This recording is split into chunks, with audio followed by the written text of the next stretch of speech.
창세기 27장 30절 말씀부터 45절까지의 말씀입니다. 창세기 27장 30절에서 45절까지 말씀을 제가 봉독해 가겠습니다. 이삭이 야곱에게 축복하기를 마침에 야곱이 그의 아버지 이삭 앞에서 나가자 곧 그의 형 에서가 사냥하여 돌아온지라 그가 별미를 만들어 아버지에게로 가지고 가서 이르되 아버지여 일어나서 아들이 사냥한 고기를 잡수시고 마음껏 내게 축복하소서. 그의 아버지 이삭이 그에게 이르되 너는 누구냐? 그가 대답하되 나는 아버지의 아들 곧 아버지의 맏아들 에스로소이다. 이삭이 심히 크게 떨며 이르되 그러면 사냥한 고기를 내게 가져온 자가 누구냐? 내가 오기 전에 내가 다 먹고 그를 위하여 축복하였은즉 그가 반드시 복을 받을 것이니라. 에서가 그의 아버지의 말을 듣고 소리질러 슬피 울며 아버지에게 이르되 내 아버지여 내게 축복하소서. 내게도 그리하소서.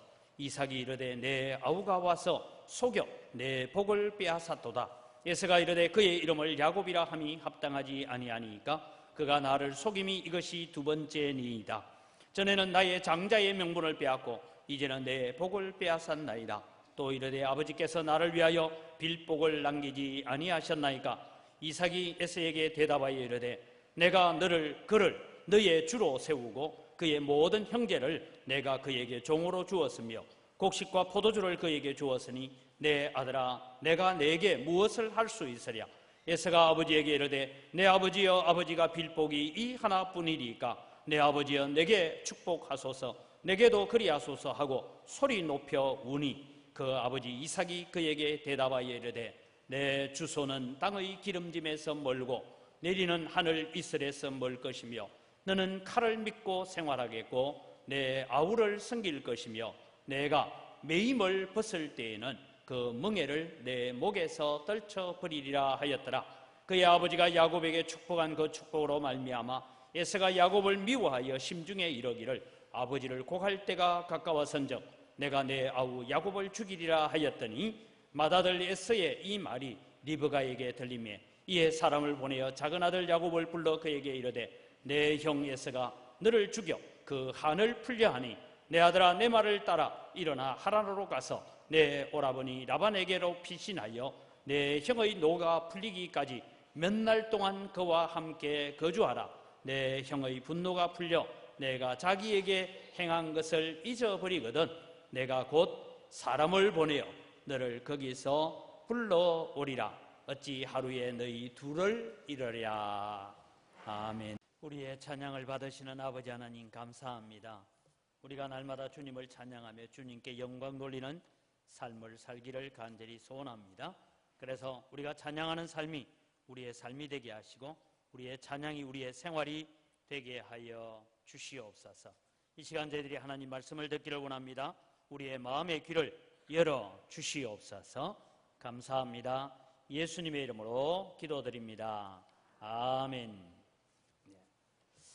우리가 잘 아는 윤동주 시인이 적었던 서시라는 시가 있습니다. 윤동주 시인이 그가 고백하기를 죽는 날까지 하늘을 우러러 한 점 부끄럼 없이 읊기를 잎새에 이는 바람에도 나는 괴로워했다. 잎새에 있는 바람 때문에 내 마음이 흔들리는 것까지도 하늘 우러러 한 점 부끄러움이 없이 살려고 보니까 괴로움이었다. 별을 노래하는 마음으로 이 모든 죽어가는 것을 사랑해야지. 그리고 나한테 주어진 길을 걸어가야 되겠다라는 이 서시가 기억납니다. 오늘 저는 이 서시를 인용하면서 우리의 삶 가운데서 우리는 후회하지 않을 신앙생활을 하고 살아갔으면 좋겠다라는 그런 당부를 여러분에게 드리고 싶습니다. 사람들은 마지막 삶을 마감하고 내 인생의 종착지에 섰을 때에 우리가 자신의 길을 되돌아보고 내가 걸어온 삶을 되돌아보면서 정말 윤동주 시인처럼 내가 하늘을 우러러 한 점 부끄러움 없는 삶을 살았다. 후회 없는 삶을 살다가 내가 이 자리에 있다라고 그렇게 고백할 수 있는 신앙인이 있다면 그런 목사고 그런 장로고 그런 집사고 그런 권사고 그런 성도가 될 수 있다면 그보다 더 큰 축복이 어디에 있겠습니까? 그런데 여러분 우리는 과거를 돌아보면 후회스러운 시간들이 많았고 한탄할 시간이 많았고 그때 내가 그 일을 할 걸, 그때 내가 그것 하지 말았어야 되는데, 이런 후회들이 우리의 마음을 지배하고 있을 것입니다.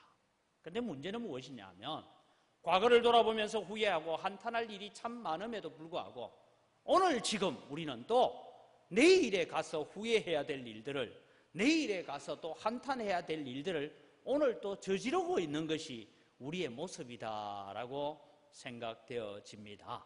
우리는 내일에, 후회가 없는 내일을 맞이할 수 있고 후회하지 않을 내일을 준비해 가기 위해서 우리는 어떤 삶을 살아가야 될까 하는 것을 오늘 말씀을 통해서 배워보려고 합니다. 에서는 지금 자기 동생 야곱이 아버지로부터 축복을 가로채고 갔다라는 이 사실을 듣고 아버지 앞에 방성대곡하면서 내게도 복을 주십시오. 아버지가 빌 복이 그것밖에 없습니까? 내게도 복 주십시오라고 울고불고 있습니다.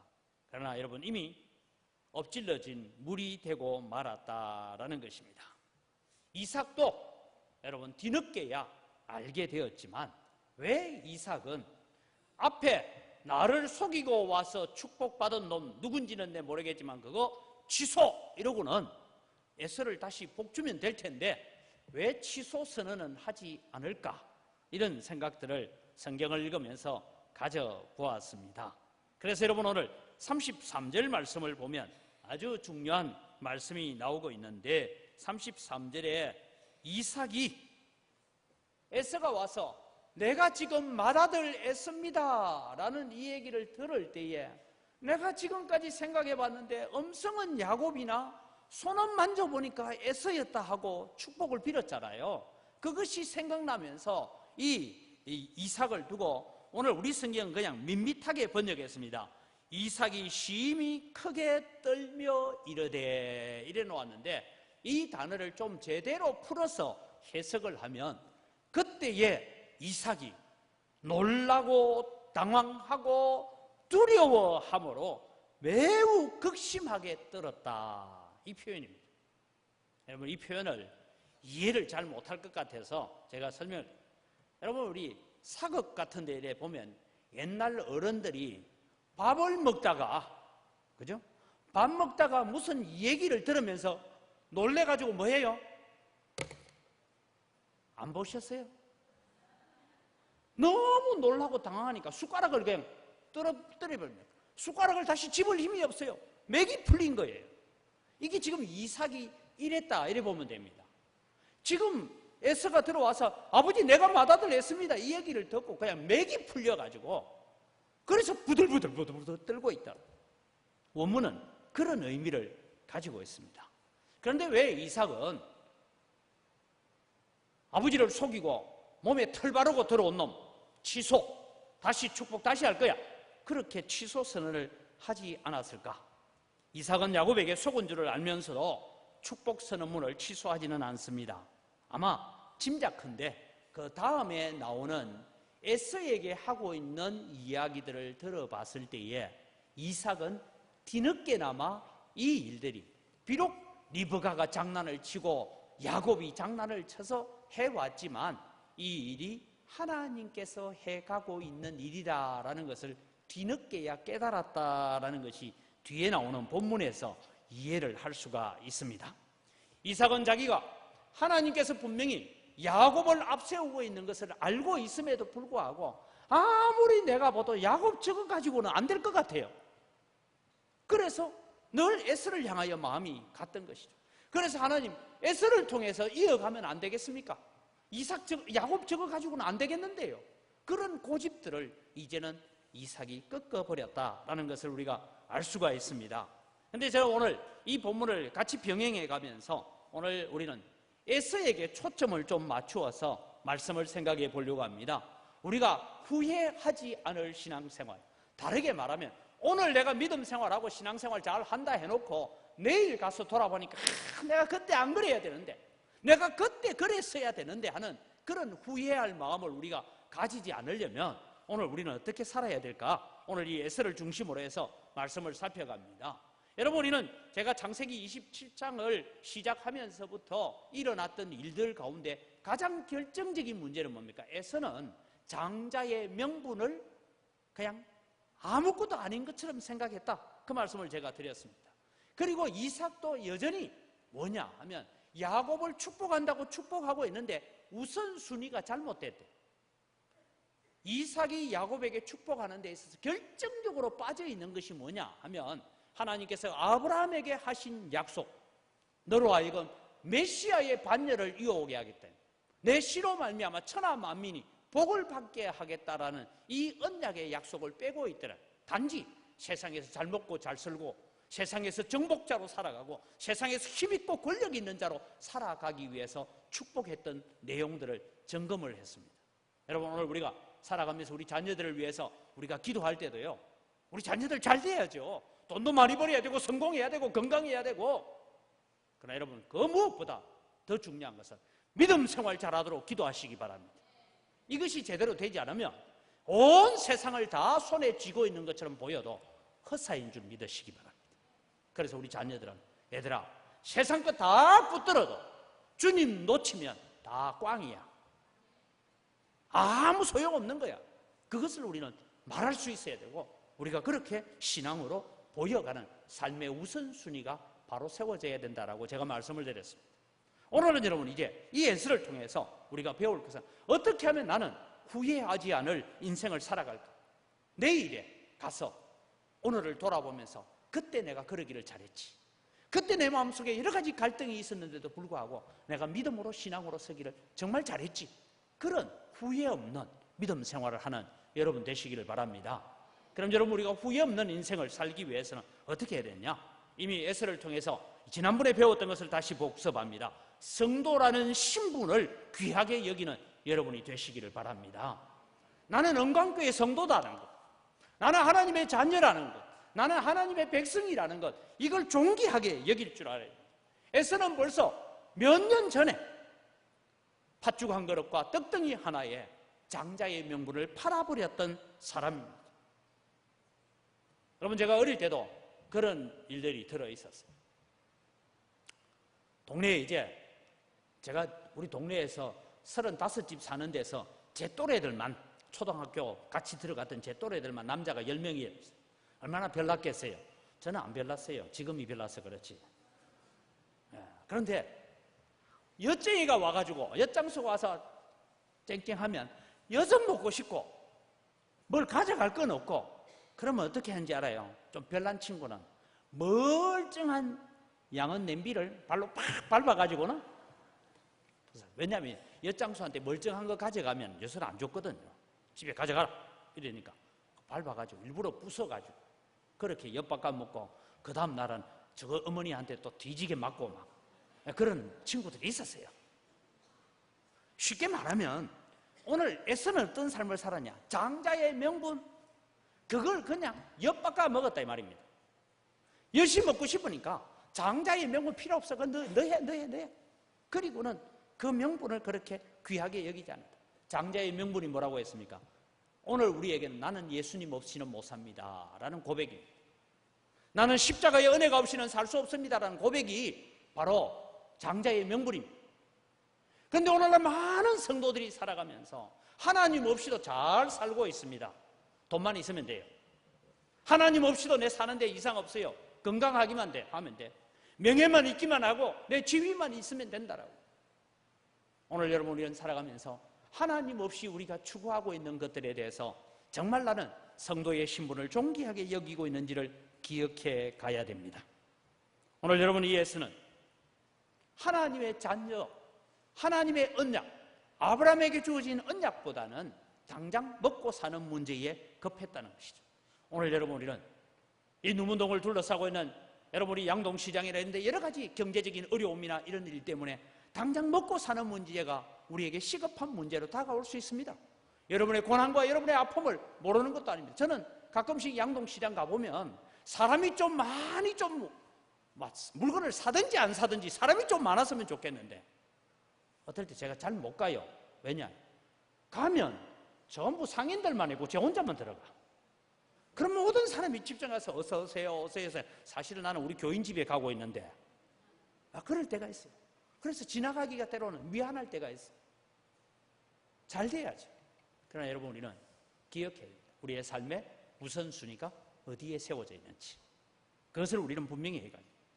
히브리서 기자는 에스의 이런 행동을 두고 나는 예수님 없이도 살 수 있습니다, 이 행동을 두고 예수님을 우습게 여기고 하나님을 만홀히 여겼다라고 하면서 히브리서 12장 16절에 에스의 죄를 이렇게 지적합니다. 같이 읽어갑니다. 음행하는 자와 혹 한 그릇 음식을 위하여 장자의 명분을 판 에스와 같이 망령된 자가 없도록 살피라. 여러분, 이 히브리서는 예수 안 믿는 사람한테 보낸 편지가 아닙니다. 예수 믿는 사람들에게 보낸 편지예요. 이 히브리서는요, 지금 로마로부터 핍박을 받고 어려움을 당하고 있고 고난을 당하고 정부로부터 핍박받으면서 몰래 숨어서 예배하고 있는 성도들, 얼마나 존귀한 존재들입니까? 얼마나 귀한 사람들입니까? 그 사람들을 향하여서 격려하고 위로해도 시원찮을 건데, 너희들 가운데서 오늘 또 너희들이 관리들의 눈을 피하여서, 이방 사람들의 눈을 피하여, 로마 군병들의 눈을 피하여서 몰래 예배하러 왔냐?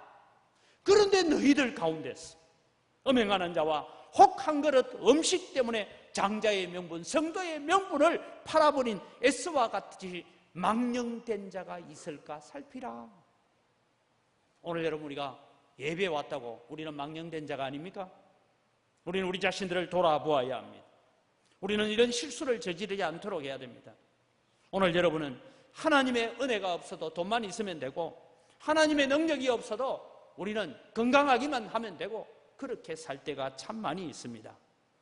팥죽과 떡만 있으면 되지 뭐 성도의 명분이 그렇게 중요하냐, 이런 마음을 가질 수도 있습니다.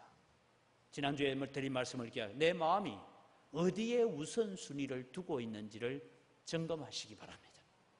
내가 예배하는 삶과 하나님을 섬기고 하나님께 충성하고 말씀에 순종하는 곳에 내 마음 중심이 와 있는지, 아니면 한 주간 동안 우리는 까마득하게 하나님을 잊어버렸다가 오늘 주일이어서 이 자리에 와 있는지 우리 자신을 점검해 보아야 합니다.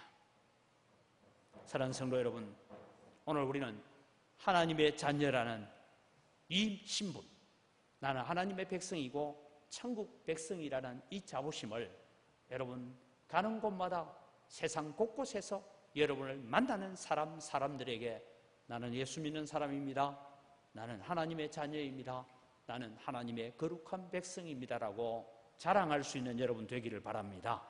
비록 우리가 부족하고 연약하지만, 때로는 우리의 연약함에 대해서 우리가 비난을 받을 수 있지만, 그럼에도 불구하고 나는 하나님의 자녀입니다, 나의 부족함에도 불구하고 나는 하나님의 자녀입니다라고 말하고 살아가야 되고, 그래서 우리는 아무렇게나 살 수 없고 나는 하나님의 자녀로 살아야 되고, 내 몸을 함부로 다룰 수도 없고, 나의 몸은 오직 성령이 거주하는 성전임을 기억하면서 살아가는 성도들이 되시기를 주의 이름으로 축복합니다. 두 번째로 여러분, 이제 다시 에스의 모습을 돌아봅니다. 어떻게 하면 오늘 우리의 삶이 내일에 가서 되돌아보면서 후회하지 않을 그런 신앙생활, 믿음 생활을 할 수 있을까? 그것은 지난날의 잘못을 인정하고 회개하는 자의 삶을 살아가는 여러분 되시기를 바랍니다. 여러분, 에스가 지금 아버지 앞에 하고 있는 말이 있습니다. 무슨 말을 합니까? 아버지, 야곱이 나를 속인 것이 이번이 처음이 아닙니다, 두 번째입니다, 이 얘기를 해요. 그러면서 여러분 오늘 본문에 보면 이 36절에 그래, 전에는 나의 장자의 명분을 빼앗았고 이제는 내 복을 빼앗았나이다 라고 말을 합니다. 자, 이제 사실을 정리해 봅시다. 야곱이 여러분 장자의 명분을 빼앗았습니까? 에서의 입장에서는 사기당한 것처럼 느낄 수도 있지만, 에서가 무슨 얘기를 하면서 넘겼습니까?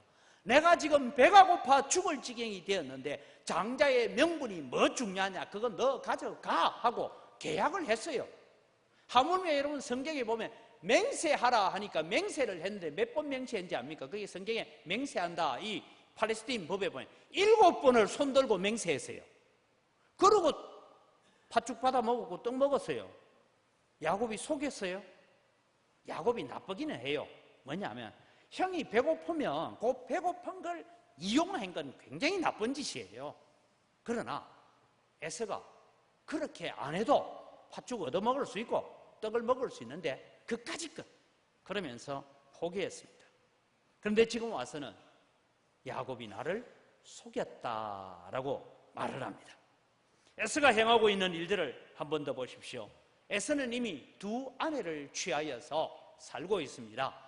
헷 여인을 취하였다. 오늘 우리로 말하면 불신 결혼했다 이 말입니다. 그런데 불신 결혼했는데 그것도 서로 살아가다가 참 좋은 아가씨가 있어서 그렇게 결혼한 것이 아니고 사냥을 갔어요. 사냥을 갔다가 해가 져서 저 화순 쪽에 사냥을 갔는데 해가 져서 어느 집에 이제 하루를 좀 묵기 위해서 보니까 거기에 괜찮은 아가씨가 있어.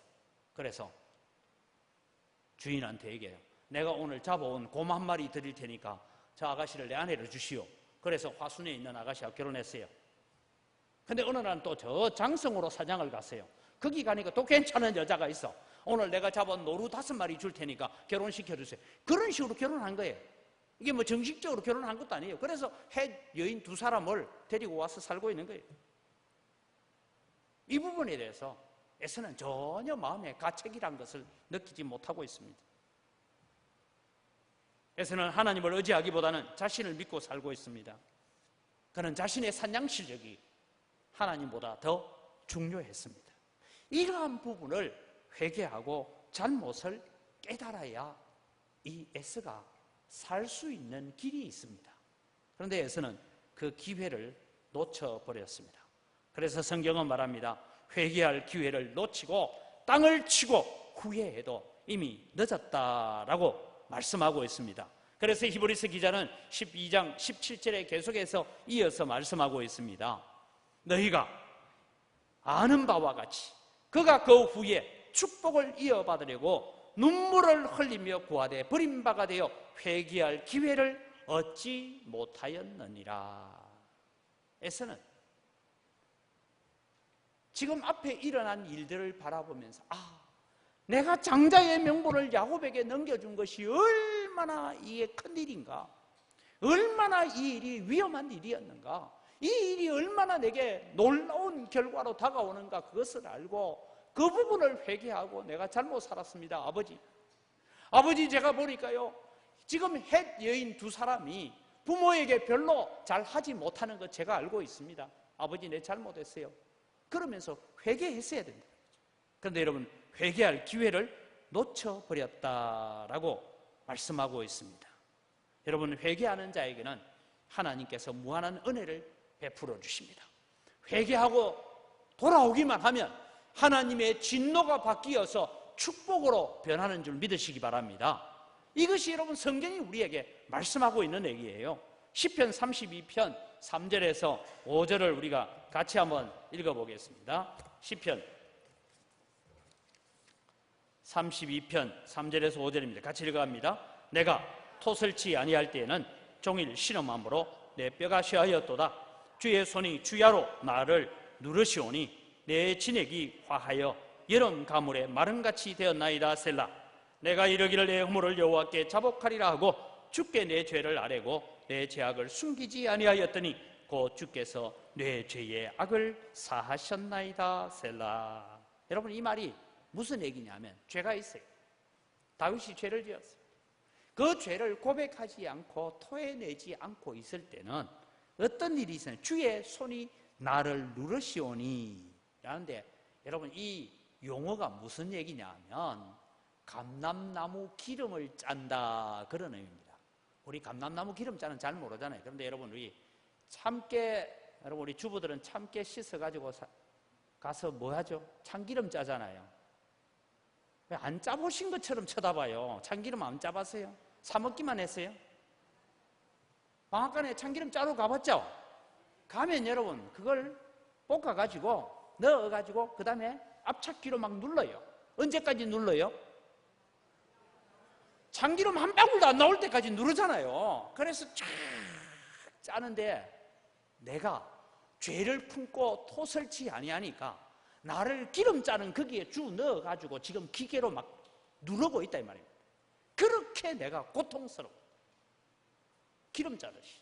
그런데 내가 하나님 앞에 내 죄를 다 토해놓고 나니까 주님께서 그 모든 내 죄악을 사하시고 내 뼈로 성하게 하시고 나로 강건하게 하셨다라는 이 고백을 하고 있는 것이 시편 32편의 고백입니다.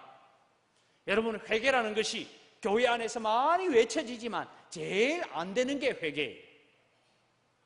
오늘 여러분, 저는 이 말씀을 보면서 이 에스가 회개할 기회를 놓쳐버린 것에 대해서 우리는 바라보면서 우리가 후회하지 않는 인생을 살고 후회하지 않을 믿음 생활을 하기 위해서는 회개하기를 잘해야 됩니다. 그럼 여러분, 성경을 통해서 회개할 기회를 놓쳐버린 몇 사람을 제가 소개하려고 합니다.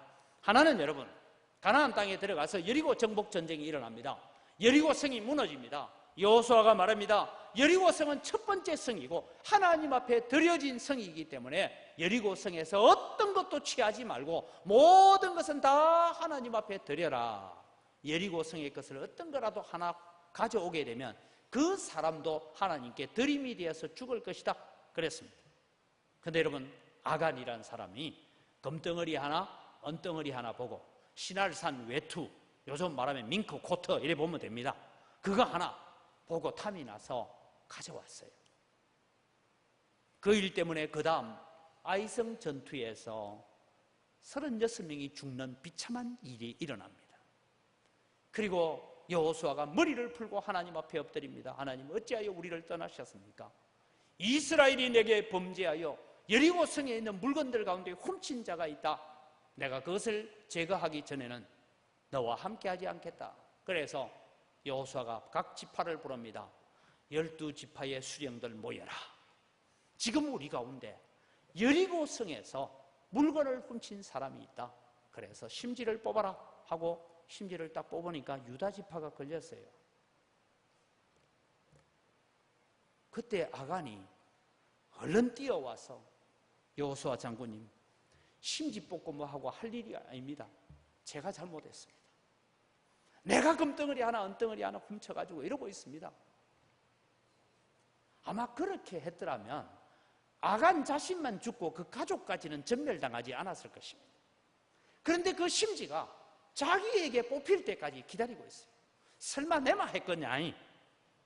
네? 내만 했겠나? 내가 보니까 찬양대에 있는 사람도 훔친 사람 들어있을 것 같아.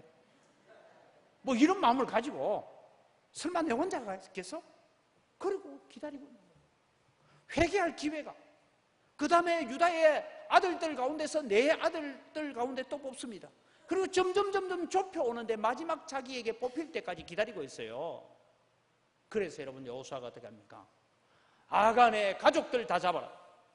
아간의 소와 양과 아간의 집에 속한 모든 것들 다 끌고 와라. 아골 골짜기에 가서 불사를 것 불사르고 돌로 칠 것 돌로 쳐서 다 죽임을 당했습니다.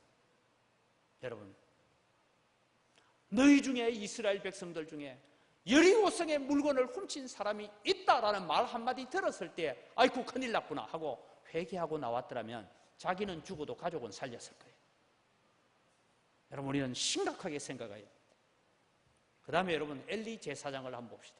사무엘상 1장을 읽고 2장을 읽어보면 엘리 제사장의 아들들이요, 어떤 죄를 저지릅니까? 하나님 앞에 드려야 될 제물들 가운데 야, 나는 삶은 고기 싫다, 생고기 먹고 싶다. 그래서 하나님 앞에 제물을 드리기도 전에 고기를 취하여 가는 그런 나쁜 짓을 합니다. 그 다음에 여러분, 성전에서 수종드는 여인들과 동침하기도 하는 그런 죄를 저지릅니다. 이 죄가 엘리의 귀에 들려왔어요. 그때 당시에 엘리는 왕이고 제사장이고 선지자의 역할을 하는 삼중직을 다 가지고 있는 사사였습니다. 그 얘기를 들릴 때 너 그러지 마라, 경고하고, 경고했음에도 불구하고 아들들이 말을 안 들었더라면 저는 그런 생각이 듭니다. 너희들은 도무지 안 되겠다 하고 제사장직을 파면하고, 내가 기업으로 받은 땅이 있는데, 예를 들면 우리 광주에 있는 것 같으면, 실로가 광주에 있는 것 같으면 내가 받은 땅이 저 장성에 담양에 어디에 있는데 너희들 거기 가서 농사나 짓고 살아라고 제사장직을 파면해서 내려보냈더라면 아들도 살고 자기도 살았을 거예요. 그런데 아들들의 죄를 보면서도 미적미적거리고 있다가 하나님께서 주신 말씀입니다. 엘리의 집안에서는 늙어서 죽는 자가 한 사람도 없을 것이다. 그 저주가 결국은 솔로몬 왕 시절에 와서 아비아달이 제사장직이 박탈되는 일을 통해서 실제로 일어나고 있다는 것입니다. 오늘 여러분, 우리는 살아가면서 이런 부분을 봐야 돼요. 또 한 사람, 여러분, 사울왕을 보십시오. 사울왕은 자기를 이어서 다윗이 왕 될 것을 알았습니다. 그리고 다윗이 자기의 생명을 2번이나 건져줬다는 것도 알았습니다. 그러면서 계속해서 사탄에 이끌려서 그의 마음을 절제하지 못할 때에 결국 이 사울왕은 아주 비참한 죽음을 맞이하고 말았던 것을 알 수가 있습니다. 사랑하는 성도 여러분, 회개라는 것은 그만큼 심각한 것이고 그만큼 중요한 것입니다. 그래서 여러분, 우리는 후회하지 않을 인생을 살아가기 위해서는 어제의 잘못들을 회개하고 다시는 내가 그 죄에 빠지지 않겠다고, 다시는 동일한 범죄에 내가 빠지지 않겠다고 삶을 돌이키고 가치관을 돌이키고 내 인생을 돌이키는 여러분 되시기를 바랍니다. 다윗을 보십시오. 다윗은 바세바를 취하고 우리아를 전쟁에 내몰아서 죽게 만들었습니다.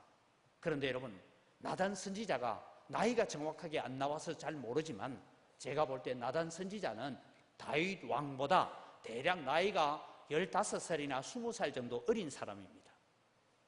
사울 왕은요, 사무엘이 자기에게 할아버지 같은 사람이에요. 자기에게 기름 부어 왕 세운 사람이에요. 사무엘이 와서 죄를 지적하는데도 변명만 했어요.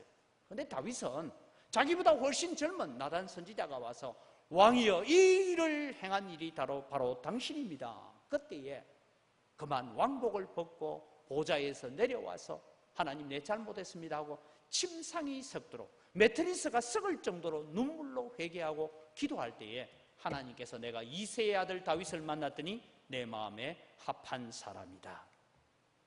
아마 제가 다윗 왕 같았으면 이랬을 것 같습니다. 너 입 다물고 있으라. 한번 떠들면 땅칼에 갈 수가 있어요. 저는 그랬을 것 같아요.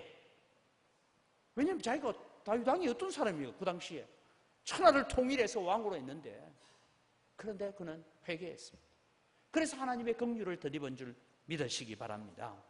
여러분, 회개하는 사람이 하나님의 은혜의 보좌 앞으로, 축복의 보좌 앞으로 나아간다는 것을 믿으시기 바랍니다. 마지막으로 여러분, 어떻게 하면 우리는 후회하지 않을 내일을 기대하며 살 수가 있습니까? 말씀에 순종하는 길이 오늘 우리가 걸어가야 될 길임을 기억하시기를 바랍니다. 에서는 여러분, 이제 어떻게 살아야 되느냐? 성경에 제시를 하고 있습니다. 에서가 살 방법이 있어요. 에서는 기분은 좀 나쁘지만 야곱에게 순종하고 살면 야곱이 가지고 있는 축복을 나누어 먹을 수 있는 삶이 있습니다. 자, 오늘 우리 성경 39절에서부터 40절을 같이 읽겠습니다.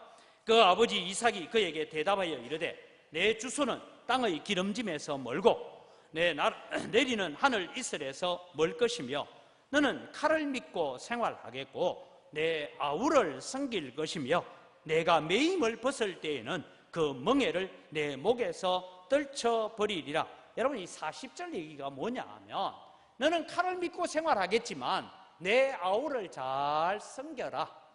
그러면 너는 같이 야곱의 축복을 이어갈 것이다. 그러나 너가 매임을 벗을 때에는, 즉 나는 야곱 섬기는 거 안 할 거야 라고 매임을 벗어버리려고 할 때는 그 멍에를 내 목에서 떨쳐버리라. 이 얘기가 상당히 시적인 표현인데요, 넌 죽는다 이 말입니다. 야곱 섬기는 것을 나는 못하겠다라고 말하면 그때는 너 죽는다 이 뜻이에요.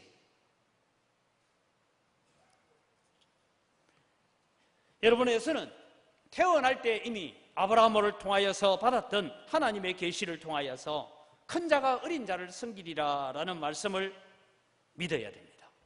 그리고 이제 이 이삭이 정신을 차리고 바른 말을 합니다. 지금까지는 늘 에서를 향하여 마음이 쏟아져 있었지만 이게 아니구나. 그리고는 마음을 바꾸어서 에서야, 너가 잘 살 수 있는 방법 내 하나 가르쳐 줄게. 너는 야곱을 잘 섬기면서 살면 야곱에게 있는 복이 너에게도 흘러올 거야. 그러니까 야곱을 잘 섬기고 살아라. 너 도무지 용납이 안 되지. 너 도무지 마음에 들지 않지. 그래도 너는 야곱에게 붙어 있어야 살 길이 있다. 이걸 가르친 거예요. 그런데 여러분, 에서는 그러지 못했습니다. 오늘 성경을 보면 에서는 도무지 참을 수가 없었습니다. 그래서 그는 아버지 곡할 날이 다가오니까 내가 야곱을 죽여야 되겠다라고 말을 합니다. 이 말이 여러분 리브가의 귀에까지 들린 걸 볼 때에 제가 볼 때는 헷 사람 며느리 둘이가 남편을 그냥 협박하는 거야. 여보, 당신 당하고만 살 거야? 에? 아니 야곱하고 당신하고 지금 뭐 실험을 하든 칼싸움을 하든 누가 이기겠어요? 에서는 늘 뭐합니까? 말 타고 다니면서 사냥하는 사람이에요. 야곱은 집에서 양치고 있는 사람이에요. 싸우면 누가 이길까요? 잘 모르겠습니까? 에서가 충분히 이기잖아요. 그래서 얘기해요. 죽여버리세요. 그러니까 그 얘기가 들리는 것이 리브가의 귀에까지 들렸으니까 나는 공공연하게 복수하겠다라고 공개적으로 복수의 칼을 갈기 시작했다는 것입니다. 그런데 여러분, 이삭은 에서에게 가르칩니다.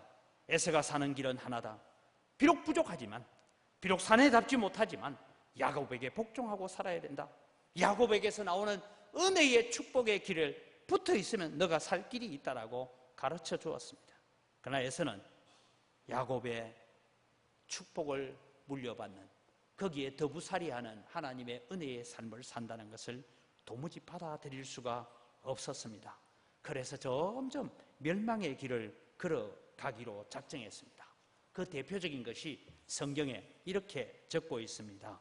여러분, 오바다 1장 2절에서 4절에 에돔 족속의 말이 나옵니다. 그 다음 구절 같이 읽어갑니다. 보라, 내가 너를 나라들 가운데 매우 작게 하였으므로 내가 크게 멸시를 받느니라.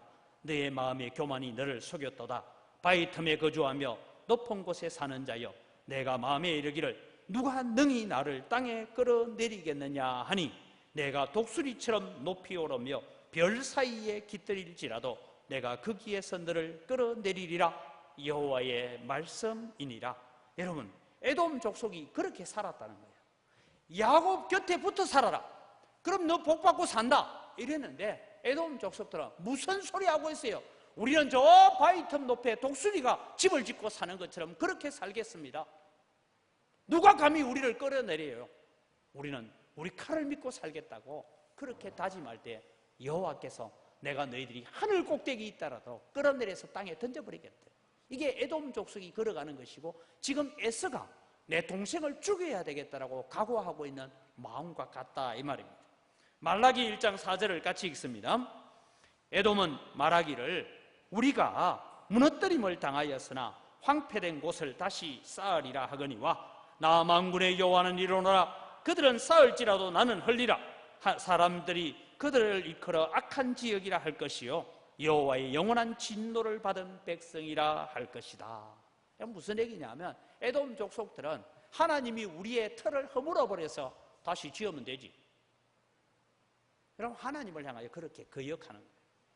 하나님의 말씀을 정면 도전하는 거예요. 뭐 하나님이 우리의 성읍을 헐었다고 그럼 다시 지으면 되지 뭐. 그렇게 하나님의 말씀으로부터 점점 멀어져 가고 있는 것이 오늘 이 본문 속에 아버지가 너는 동생을 잘 섬기면 내 아우를 섬겨라. 그러면 거기에 살 길이 있다라고 말하는데 도무지 에서의 마음은 그것을 용납할 수가 없었다라는 것입니다. 여러분, 이것이 오늘 우리에게는 어떻게 적용을 하면 될까요? 사랑하는 성도 여러분, 이 험난한 세상을 살아가면서 이 복잡한 세상을 살아가고 이 어려운 경제 상황 속에 우리가 살아가면서 우리는 어떤 삶을 살아야 될까요? 여러분, 우리가 사는 길은 무엇입니까? 좀 우리는 자존심이 상하지만 하나님의 말씀에 순종하는 길이 복된 길임을 믿으시기 바랍니다. 하나님의 말씀이라고 할 때에 내 고집을 꺾고 주님 앞에 엎드리는 것입니다. 이 길만이 축복의 길이고 생명의 길임을 믿으시기 바랍니다. 제가 요즘 듣는 얘기 중에 하나가 그런 얘기입니다. 목사님 설교가 너무 강하대요. 표현하자면 대놓고 해댄다 이 말입니다. 제가 대놓고 해댑니까? 그렇게 느끼신 분 있다면 죄송하게 생각합니다. 그런데 저는 대놓고 해대고 싶어, 이보다 더 하고 싶어요. 왜? 우리의 삶이 정말 복된 길을 걸을 것인지 아니면 에돔처럼 에서처럼의 길을 걸어갈 것인지 저는 여러분에게 선택하라고 하고 싶습니다. 여러분 보십시오. 우리가 하나님의 말씀을 들을 때에 때로는 우리가 설교를 들을 때에 그런 마음이 들 때가 있습니다. 좀 꾸중하는 설교, 지적하는 설교를 들으면 내 마음에 그래 내가 순종해야지. 아이고 내가 부족한 거 오늘 또 목사님이 나를 지적해 주네. 이런 사람이 있는가 하면 대부분의 사람들은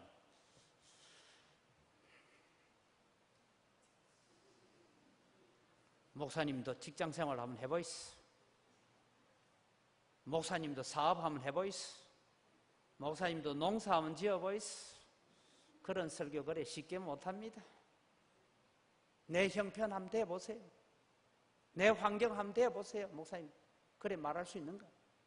만날 새벽기도 나오고 뭐 성경책만 끼고 사니까 그 얘기하지.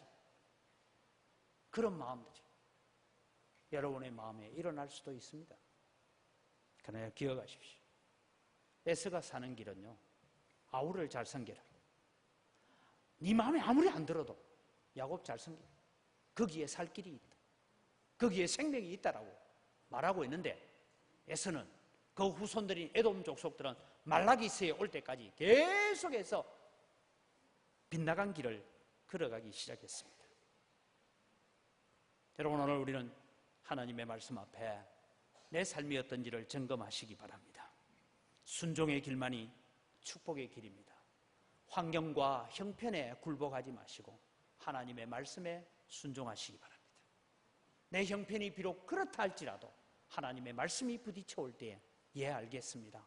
내 환경에 내가 굴복하는 자가 아니라 하나님의 말씀에 순종하는 자의 길을 걸어가겠습니다.